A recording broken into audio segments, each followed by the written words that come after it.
interesting time. This is what I like to call a transitionary time in human history.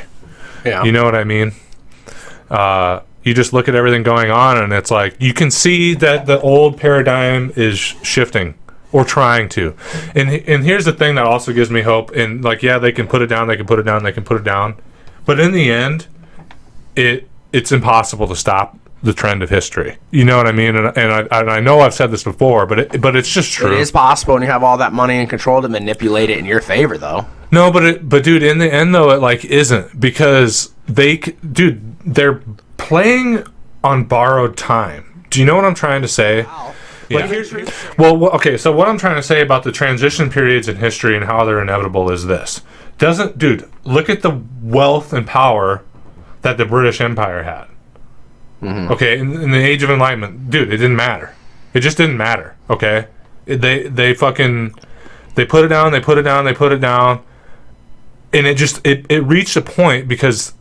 And this is the unfortunate part, is sometimes with these movements, they can't fully take place until shit hits the fan so badly that there's nothing that, people become so desperate that there's no other choice. And it would be my hope that it doesn't reach that point. But here's the thing. What I mean is they're playing on borrowed time, man. And they can keep fucking the system. And they can keep denying climate change. And they can keep making it worse. And keep polluting the planet. And keep stealing elections. And keep stealing from working class people until there's literally zero middle class at all. And people are starving on the streets. There's 500,000 people homeless right now. Imagine there's another big economic collapse that maybe they didn't even intend to. Because here's the thing, even though they have all this money and power and they kind of understand the system, they're so greedy, dude, that they keep inflating it. Oh, we can get more. And then it pops and it fucking explodes. And then that 500,000 homeless people turns to 10 million. Yeah. 10 million people in our generation that are already fucking woke to this shit, now on the streets, now have nothing else to lose except to pick up that fucking sickle and hammer, you know what I'm saying? Pick up a gun. The point I'm making is these things cannot be stopped. You saw it with the American Revolution. There was no stopping that. Mm-hmm. You saw it with the breaking up of the British Empire in general, Australia leaving, New Zealand leaving, Canada leaving. You saw it with the French Revolution. The French aristocracy was the most powerful and wealthy court in human history. And they went down over fucking night, bro. Because here's the thing about the system, is it seems inescapable. The security cameras anywhere, the wealth and the power and the soldiers and the police. Mm-hmm. But dude, it's way weaker than it looks. In the fucking cement buildings and the high-rises, it seems inescapable. The bills on your desk.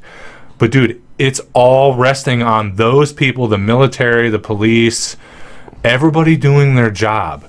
Yeah. But if they try to run the system to such a degree and they get too greedy and it implodes like it did in French Revolution, like it did in 1917 with World War I, and people no longer feel any attachment or any security from the system anymore, that's it, bro.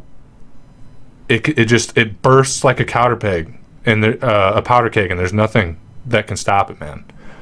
Now, what comes out of that and after that? I don't think that's an optimistic thought either. No, it isn't. But what I mean, and I hope it doesn't come to that. But what I'm saying, in the stepping back and just being a human being in the human species on planet Earth and our history and our hopes and dreams as a species, it's going to come one day or another, man. As technology continues to progress, as more and more people wake up, it doesn't matter how tight the fucking system is.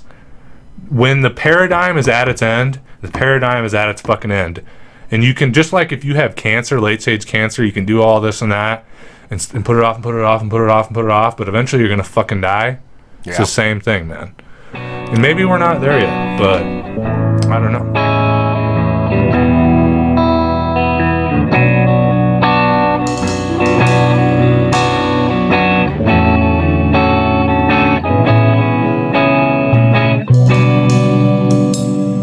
If the stars were lined up, I'm taking the divine to spend a little time at my